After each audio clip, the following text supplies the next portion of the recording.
Okay, I'm back with Annalisa's project. So the first thing we want to do is take a look at her statement.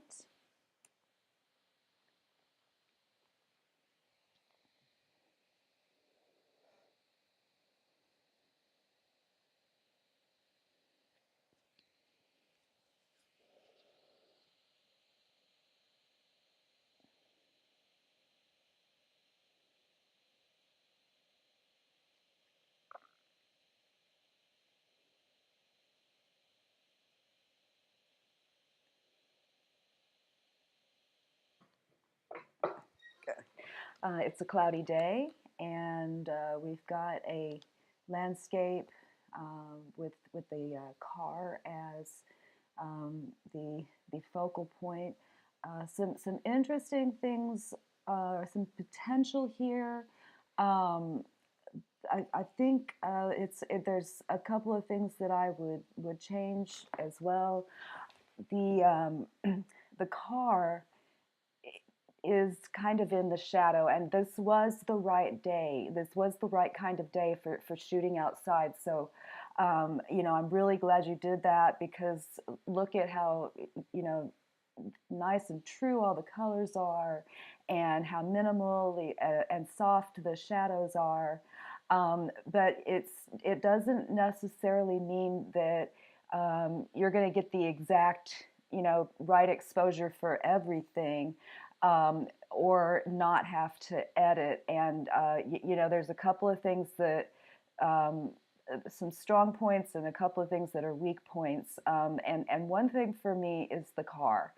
I think that it needs to be much more obvious. It's the one thing that serves as the focal point. It's the one thing that's kind of an anomaly from everything else that's in the picture, and you need to get in there with your Photoshop software, mask out the car, and it would be very easy to just bring up some of those highlights. If you can see, it's kind of getting lost here in the shadows, and so I'd like to see you maybe go back and work on that a little bit.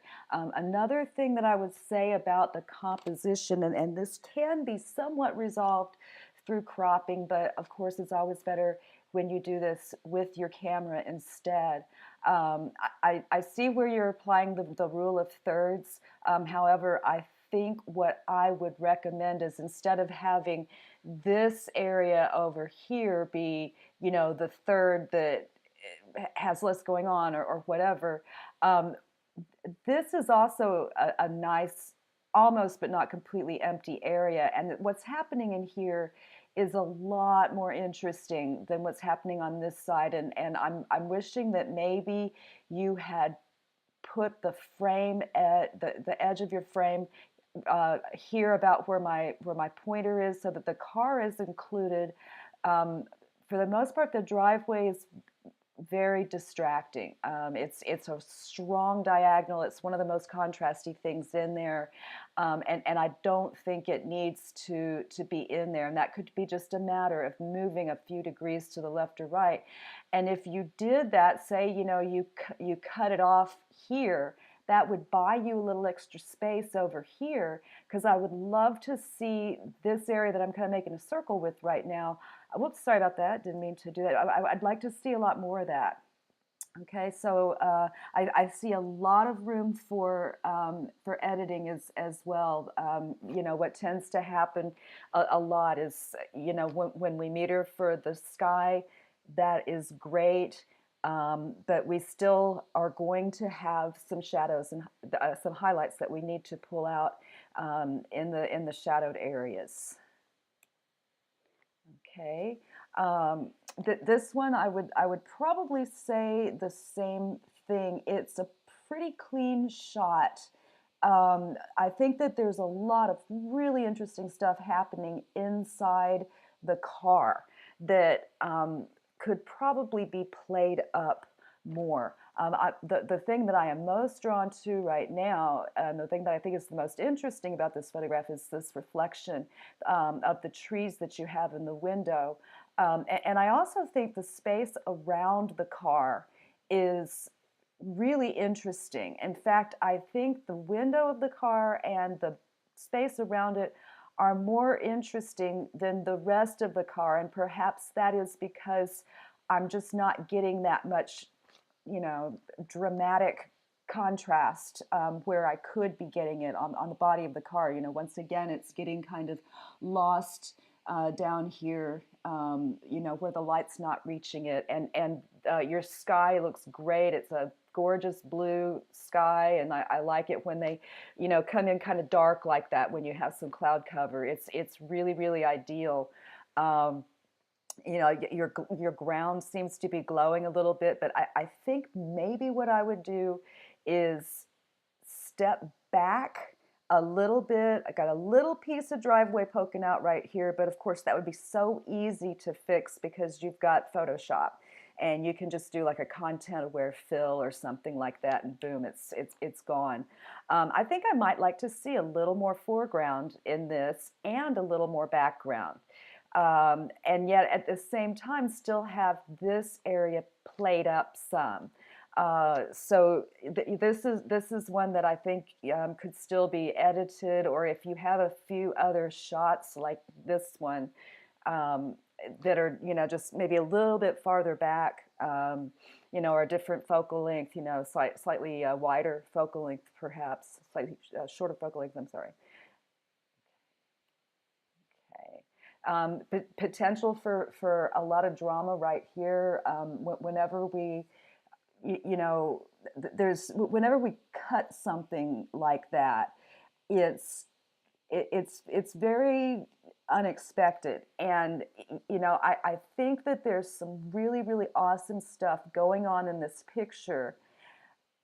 However, it's not getting to shine, the way it should. What happens is the eye is drawn to the contrasty areas, and so we've got this, the areas where we have the absolute most contrast, and it's also very busy. There's lots of pattern happening up in here. It's this tree silhouetted up against the sky, and that's a very, very interesting thing.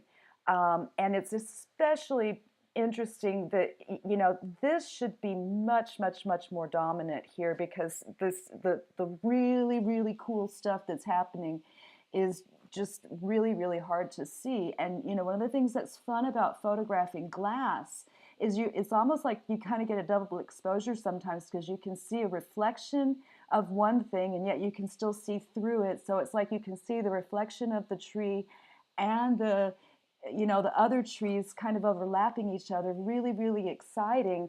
Whoops, apologize. And is there a better way that we could set this up to feature this a little bit more? Because kind of the way it's working right now, it's kind of telling us, oh, hey, here's the focal point. This is leading us in, and there's this nice big kind of open area, and there's this kind of curve coming along the top of the tree, which brings the eye, and our eye kind of goes right to this dinky little tree right here, which is very, very anticlimactic after all the fabulous things that you have going on up in here. This one I think could be taken care of just with some cropping in Photoshop. Maybe lose a little bit of it, but ideally I would just say, hopefully you've got some images, some other images of this that you're positioned slightly differently. Go back and look at them, and see if you've got one that plays this area up better and has a better composition. And watch your horizons too, you guys. Even if you accidentally shoot the horizon crooked, you've got a super easy fix for that in both Photoshop and Lightroom. Okay. This one, again, I think this is a very interesting device, a very interesting technique, and I think it's almost working here. I personally really like photographs that take advantage of the space that's close to the camera, and just really, really kind of almost like that car is getting in my space. But again, I'm going to say the same thing that I had said on the others. I sure would like to see more of this and less of this. You know, because again, just because of the lack of contrast here and the extra contrast here, the most beautiful part of the picture is lost. Now, this one I think you could crop. Maybe you could even turn this one into a vertical. Can you see where I'm kind of drawing, or maybe a square format? If you see where I'm kind of drawing a line with my cursor right now, maybe you could crop about a third of that just completely out and let it be a square format. And another thing I just want to point out about composition is be careful when things appear to touch. You know, this was a device that you guys used on your force perspective last week, you know, where you had something in the foreground look connected to something off in the distance. Well, we don't want that unless we're trying to trick the eye. And a real easy fix for that is to just position yourself a degree or two to the right or to the left so that we have either a distinct overlap or a distinct gap between these two objects. You know, now what's going on over is also interesting over here. You know, and there could be a way to frame the shot where maybe if you came and stood over here, like say where my cursor is now, got more of the hood of the car, less of the driveway, and more of what's happening over in here, because I think there's some cool stuff that could be brought out with a little editing. And you know, honestly, this pole would be so easy to get rid of in Photoshop. It would be, and I am not, I have no problem with you guys using Photoshop to get rid of those little things. You know, if it's not adding to the picture, it's taking away from it. You can get rid of this, you know, with your patch tool or your clone tool. You can do a content aware fill on this, or you know, there's a number of different techniques that you could use to just eliminate this very distracting thing. So, you know, I'm just gonna say on these, you know, you're getting close, but I think you're having a hard time recognizing where, or realizing how to pull out the, you know, the real beauty of of what you see. So I think a lot of it is coming down to composition and editing. Okay, but it's an interesting. This one's great. It's really an interesting, you know, that this piece of this car just kind of appears everywhere. It might even be kind of interesting if this series, instead of all being kind of on the same property, um, maybe you took different pictures around different areas, different locations, and had little bits and pieces of the car in the foreground, and like that's the one thing that's always constant. But this is really, really cool. You know, you've got your three dogs just kind of passed out doing what dogs do in the afternoon. I find this sign a little distracting, especially since the dogs are kind of small. This, you know, contrast makes your eye come to this a little bit more, and we could get rid of that easy enough.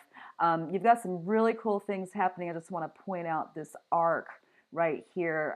We haven't really talked very much about implied lines, but you know, here's an actual line, and our eye will sometimes just kind of keep going.